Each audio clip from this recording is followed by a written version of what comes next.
utiliser les supports de communication les NTIC dès le bas âge di làkki anglais jàng suñu diine waaye xanaa neex lii la ñuy wut lii la ñu soxla à la planification fi moo woo premier ministre laa nekk de ba tey nee na ko monsieur le premier ministre veuillez accorder une attention particulière à la planification sur les 5 prochaines années des recrutements d'enseignants dans toutes les matières face aux besoins exprimés et aux postes budgétaires arbitrés jàngalekat yi kontaan leen xaw ma fan la dàmbooj nekk waaye xol bi war na sedd nu ngi kaa encouragé di ko féliciter en passant bon on le félicitera après son mandat li Guy Marius di wax souvent on va l'encourager et le soutenir kilifa bi Mbodj daam lii nu wax ci jàngalekat yi ñu war a recruter fii ak 5 ans yi maanaam ça veut dire d'année en année on va recruter c'est vrai que amoon na waaye na gën a jaar yoon dana baax enseignants yi nekk à niveau ñu bien formés ba pare mën a transmettre le savoir loolu la président bi woo premier ministre mu jublu ci 5 ans yi maanaam ren déwén ba ca topp ba 5 ans yi di mat recruter le nombre d'enseignants requis esquinté wala sur lequel on compte le nombre d'enseignants requis donc escompté plutôt lu am solo la donc jàngalekat yi daañu leen recruter président bi wax na loolu daanu fexe xale yi gën a maîtriser informatique depuis le bas âge daanu fexe xale yi jàng anglais daanu fexe xale yi jàng seen diine ak arabe dès le bas âge ca école ba daara yi ñu fexe ba intégrer leen ci système éducatif lu important la kon xam ngeen ne école franco anglo on nangam ma ne la chinois sax nañ ko jàngale nanu jàngale làkk yëpp ci bas âge xale yi màgg ak moom bokk ci àdduna bi mën a xam li xew le premier ministre le président de la République mu ngi kaa convier à l'éradication des abris provisoires plus de 6000 abris provisoires dafa ëpp ay xale yu toog ñu teg ay briques teg ay ñax dafa ñaaw la bon la donc le président nee na nañu ko éradiquer abri provisoire bu mu fi amati avec la mise en œuvre avec les ministres concernés éducation nationale formation professionnelle urbanisme collectivité territoriale finance et budget nañ ci taxaw gaaw plus de 6000 abris provisoires loolu jàll wet je me rappelle il y a 2 ans 2021 su ma juumul waxtaane na ma ko fële ca Sen TV on nous avait annoncé 100 à 125 milliards pour que abri provisoire dootu fi amati xaw ma loolu nu mu mujjee allahumma salli ca yéen ñu annoncé rek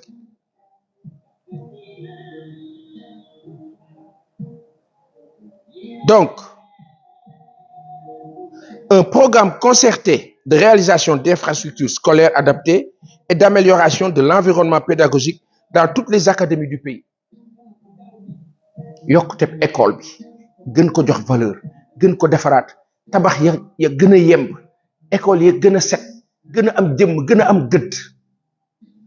lii la président bi woote na service yi appliqué na administration bi jouer franc jeu agent yi ka ca nekk sa rôle jouer que chaîne bi marché normalement bu ci dara bloqué na dox les ministères ou les ministres concernés allez-y à l'exécution le PM vous regarde il vous attend le président vous regarde il vous attend le président de la République a également demandé au premier ministre d'engager une réflexion sur le financement durable et soutenable du système éducatif avec l'implication des ministres concernés et de toute la communauté éducative waxtaan ak ñëpp ñi nekk ci secteur u jàngale mi problème bi ñu am nag Sénégal mooy pendant 10 ans 15 ans 20 ans on verra toujours les mêmes têtes les mêmes personnes ñu nekk club fu ñu wootee ndaje ñu nga fa fu ñu wootee rencontre ñu nga fa lu ñu waxoon nag lu ñuy waaj a wax lépp wax nañu lépp bind nañu lépp les mêmes personnes vont revenir vont s'asseoir oui vous savez l'enseignement nangam comme ni ñu def ci justice bi oui vous savez nangam la question ne se pose plus on sait c'est quoi le problème il faut y aller président wax na juñu na ko premier ministre wax na te ngeen jëm na dox. Le chef de l'État a aussi insisté sur l'urgence de réguler l'implantation, l'ouverture et le contrôle du fonctionnement des établissements scolaires privés qui exercent sur autorisation de l'État une mission de service public. École privée itam président bi mu ngi woote ñu saytu ko bàyyi ci xel xool nu moo doxee gën ko defaraat la ca sa nekk ca la baax ñu renforcer la ca baaxul mu taxawaat ci parce que mission de service public la ñu amee.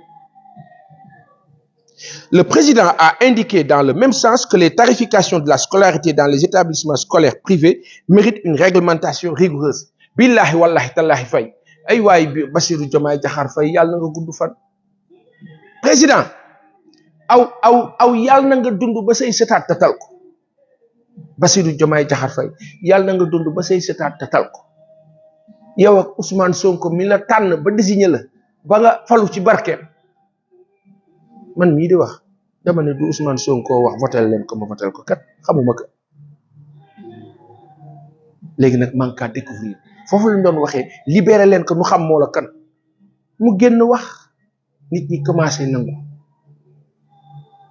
lii wax bi yàlla fi ne de kenn yorul wërsëgu kenn yàlla ji moo yor jaam ñëpp waaye ka def lu baax am yéene bu baax ci askan bi ak fi Sénégal toll ci suñu xol fi sénégalais toll suñu xol Sénégal ak sénégalais fi ñu toll suñu xol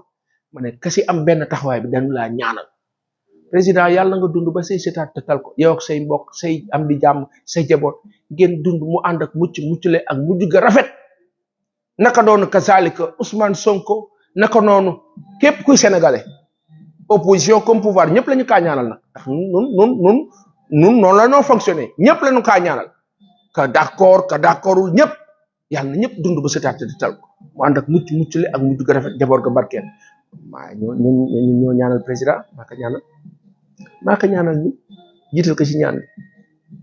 moom ak premier ministre ak gouvernement bi ñoom ñëpp ñaanal leen tant que nu ngi am taxawaay bu baax yaakaar bañ a tas rek dañ leen dee ñaanal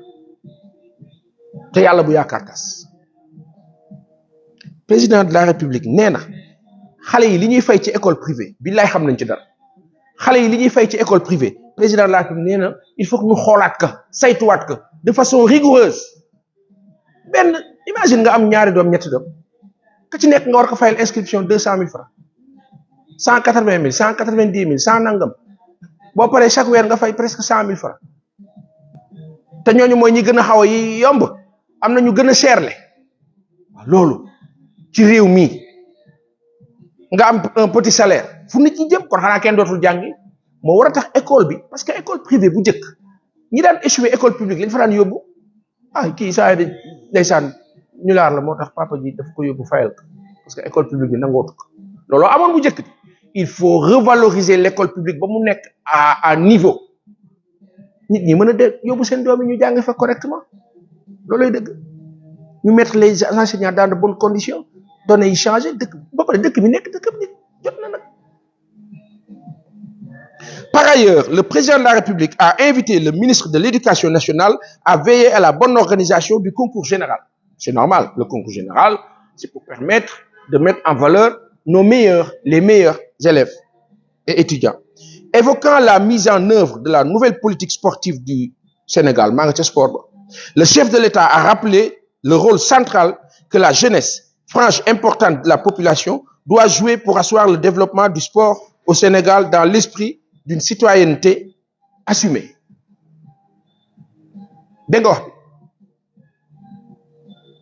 Évoquant la mise en œuvre de la nouvelle politique sportive du Sénégal, le chef de l'État a rappelé le rôle central que la jeunesse, frange importante de la population, doit jouer pour asseoir le développement du sport au Sénégal dans l'esprit d'une citoyenneté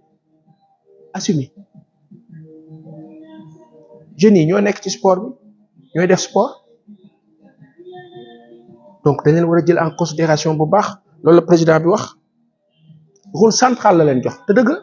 sport xale kaa def à un certain niveau surtout de compétition. Le président dès lors a demandé au gouvernement de prendre les mesures visant à renforcer la pratique du sport dans toutes les écoles et universités du Sénégal et à relancer les compétitions sportives scolaires et universitaires sur l'ensemble du territoire national. Billahi wallahi tallahi UASU li ma wax ni moo la UASU cay jamono nii la woon yëpp yu baax yu ñu amoon dañoo xëy rek dindi ko kenn xamul fu mu ko teg instruction civique dafa war a ñëwaat ak lu ni mel lii la président bi woote mu ngi nii le gouvernement doit prendre les mesures qui visent à renforcer la pratique du sport dans toutes les écoles et universités du Sénégal et à relancer les compétitions sportives scolaires et universitaires sur l'ensemble des... Gis nga loolu non parce que une jeunesse qui est occupée qui s'occupe qu'on occupe dans le bon sens l'éducation la santé et le sport mais dafay am valeur day voilà si la donne évolue jeunesse bi ni ñu nekkee ci dëkk bi agression guddi agression bëccëg ak mais c'est parce que foofu lañ leen viré mais tey cette jeunesse là si on la forme on l'instruit on l'éduque on l'instruit dugal ko ci sport bi mu am yaram bu baax davantage am passion ñii ci football ñii ci basket ñii ci karaté ñii ci natation ñii ci leneen ak leneen qu'est-ce qui va se passer ce jeune là du am propension dans l'oisiveté de vouloir faire mal ou de devoir faire mal il est occupé sauf que le jeune bi nga xam ne mu ngi nekk ci compétition universitaire et autres bu yeggee këram na am lu mu lekk na am lu mu naan na mën déplacer wu jàngi et ka nga xam ne xalaat nga lii xalaat nga lool bravo monsieur le président. Dans la même foulée, le président de la République a indiqué la nécessité de redéfinir le cadre juridique global du sport au Sénégal. Oui, sport bi dañ ko war a organiser ni mu tëddee baaxul. À ce titre, le président a invité le ministre en charge des sports à évaluer 40 ans après son entrée en vigueur la loi numéro 84-59 du 23 mars 1984 portant charte du sport et à préparer un projet de loi consensuel codifiant le sport national dans toutes ses dimensions, scolaire, universitaire, haute compétition, amateur, formation, encadrement et financement. Ah, ça se voit que nos administrateurs si talentueux, nos agents de l'administration si talentueux et dévoués sont en train de faire un boulot colossal d'état des lieux. Le président est en train de se rendre compte qu'il y a énormément à faire. Il l'avait compris, il le savait, il le découvre davantage grâce à ces services de l'administration. Gars yi nekk leen ci de ña baax ci administration ba dooleel leen nguur gi mu liggéey pousse leen au meilleur résultat ña fa na sax mel ni nun conscientiser les ñu jouer le franc jeu lii dëgg c'est important. Le code sportif à revoir à partir de la loi numéro 84-59 du 23 mars 1984 charte du sport. ndeysaan suñu xel bu ñu waxee charte du sport dañuy xalaat suñu baay ba Lamine Diack yàlla na yàlla àttak ci yërmande mi gën a kawe barke salaat fatiha alxuraan barke Seydina Muhammad sallallahu alayhi wa sallam ñu ngay xalaat suñu yaay bi aussi Ngoone Jàbba Gay di ñu mbokk ab yaay di way jur ci ñi nga xam ni ñoo la Pape Massata ak Adja Binta Laali ak jaboot gi yëpp ñu ngi leen day ziar yàlla na yàlla àttak leen ci yërmande yi gën a kawe ak suñu way daw yëpp bool leen ak Seydina Muhammad sallallahu alayhi wa sallam ak 124 000 prophètes ya ca aljana yi gën a kawe barke salaat fatiha ak alxuraan barke sunuy maam yépp ñu daje fa ak ñoom.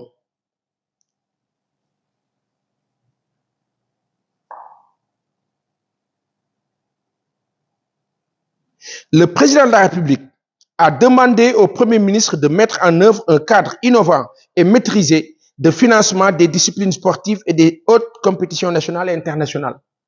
xam nga fii dañuy jékki-jékki rek waaye équipe nationale dafa war a dem bon avion bi dem na prime yaa ngi nii nangam non président bi léegi nee na loolu yëpp nañ ko organiser waat defaraat ko ba mu yemb ba mu tegu fi mu war a tegu te kenn du sonn lii dëgg. Par ailleurs, le chef de l'État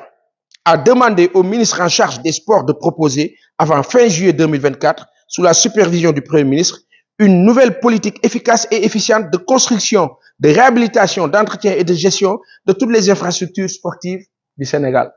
Oui, nos stadiums et stades kenn xamul lu moo nuru stade Amitié baa ngi nii on avait parlé de 40 milliards pour rénover ko ba tey ba sànq pareegul nag ñu nga ca kenn xamul nu ma mujjee stade Abdoulaye Wade Diamniadio dem fekk sol gonflant nga def ci stade muy am problème mu entretien tout le temps ngeen ne 800 millions ngeen faa def pour entretenir stade boo xam ne ay ñaari match lay am ay ñetti match daanaka mën ngeen toog at bi bu compétition internationale amul heureusement muy am chaque année. Équipe nationale donc di football stade boobu nañ ko ubbi championnat national di fa am nit ñi di fa dem chaque week-end muy fees del ñu kaa alimenté xaalis di fa dugg économie bi di dox waa Diamniadio keneen ak keneen di si jëriñu Bargny Sendou Sébikotane Kirène nag dëkk yooyu yëpp ba jas ñëpp di daje foofu ginnaaw def nañ ko ba pare te mënuñu ko yàq ab zone sylvopastorale fu noo bayee fu noo sàmmee nga ñëw def fa lool mais qu'à cela tienne il va falloir utiliser cela en attendant d'avoir d'autres standards dans toutes les régions du Sénégal. Le président de la République a en outre invité le ministre de la Jeunesse, des Sports et de la Culture à rénover le système de fonctionnement et de coordination des activités de vacances. Les nawetaan billahi wallahi tallahi waay fay jërëjëf Basiro président Bassirou Diomaye Diakhar Faye a ngi ci yoon bi de wallahi al azim a ngi ci yoon billahi wallahi tallahi a ngi ci yoon bi wallahi al azim Sylvain xam nga saygo sunu buy bi xam nga buy nun kaa jàmbatee nun kaa jàmbeek nun kaa defee moo nekk sama xel heure bi day am moment yoo xam ne buy rek laay gis kama may ma jël kama defaral ma jël bu tàngee nag moom la ma si taamu saygo baa ngi laa nuyu président nee na nawetaan bi dañ ko xoolaat organiser waat ka defaraat ka mu ngi kaa sàkku ci ministre des sports Khadijatou Diène Gaye nu ngi kaa nuyu en passant parce que le président il appelle à la cohérence avec la politique de promotion d'une citoyenneté active et constructive oui nawetaan warul nekk bazar quoi foofu lay waxee.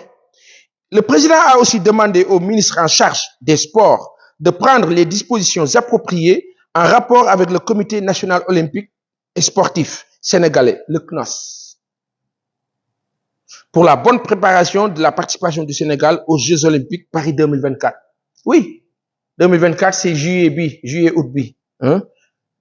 xawma nag équipe sunu sportif yi fan lañ toll à ce niveau-là mais bon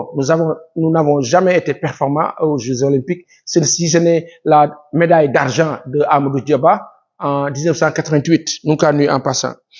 Enfin, le président de la République a demandé au ministre de la Jeunesse, des Sports et de la Culture de rendre compte régulièrement du suivi de l'organisation au Sénégal des Jeux olympiques de la jeunesse Dakar 2026. Oui, les Jeux olympiques Dakar 2026, les Jeux de la jeunesse. Jeux yooyu gis nga état nu muy fonctionner Jeux yooyu nga xam ne ci jamono l'ancien maire de Dakar Khalifa Ababacar Sall moo nekkoon à l'initiative de la démarche et du processus bi que teg en place. Il a eu à faire de très belles réalisations Khalifa Ababacar Sall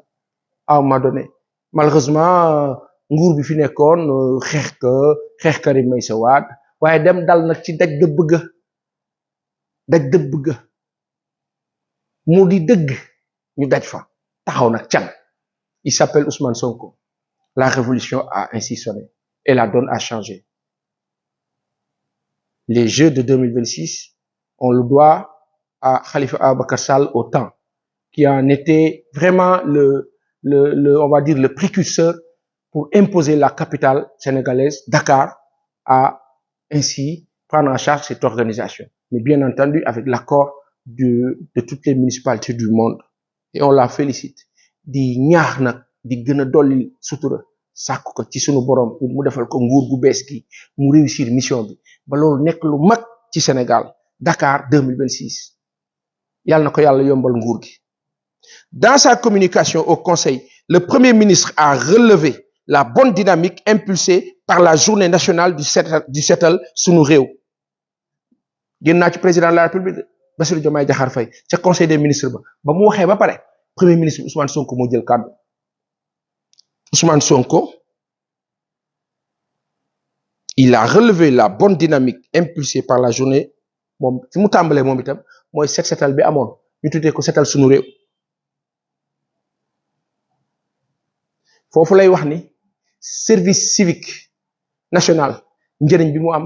ak ni ñu ko war a doolelee ak ni mu nekkee loo xam ni amal na nu njëriñ te nekk lu ñu war a valoriser davantage. Il a parlé de priorité à accorder au renouveau du service civique. À cet égard, le Premier ministre, en relation avec le gouvernement, compte mettre à profit les prochaines vacances scolaires pour ancrer cette dynamique par la mobilisation de volontaires, notamment dans la réhabilitation des écoles publiques, le reboisement et l'assainissement. Lii moo la dëgg sëñ bi Sylvain Ousmane Sonko mu ne xuli premier ministre nee na vacances yi di ñëw incha allah daanu fexe xulil parce qu'il a parlé de priorité par rapport à la citoyenneté donc au service civique le service civique il est national maanaam l'instruction civique par les actes xale bi bu vacances jotee dootul nekk rek day dem nekk ci mbedd mi lu ko neexu def xulil dañ kaa inculquer les valeurs et vertus du reboisement jëmbat garab defaraat bërëbu école am nettoyer waat rincer waat tabaxaat peinturaat repeindre mais lii mooy defar dëkk sëñ bi lii moo la dëgg et l'assainissement setal davantage nga xam ne que xale bi bu vacances di jeex non seulement il est occupé il va s'amuser